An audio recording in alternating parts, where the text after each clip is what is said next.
The former Army sergeant had pleaded guilty to aggravated, indecent and unlawful assault for slapping the bottoms and grabbing the breasts of 3 of his female colleagues in 2011. The incidents were reported to the Army last year and the defendant admitted to all the charges. Today, the magistrate, John Lowndes, found him guilty on all counts. 2 of the 3 female victims said they feared reporting the offence, which occurred at Darwin's Robertson Barracks, because of the repercussions to their career within the Defence Force.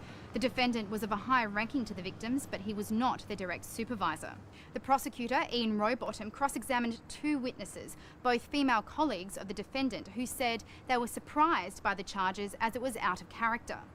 One of the witnesses, a warrant officer at the barracks, described the defendant as playful but not predatory, saying he'd often walk up to the ladies and give them a shoulder rub or pat on the back. She said, for what he gave, he got the same back. The same witness was also asked what she would do in the same situation. She replied, I would have told him to take a hike and not to do it again.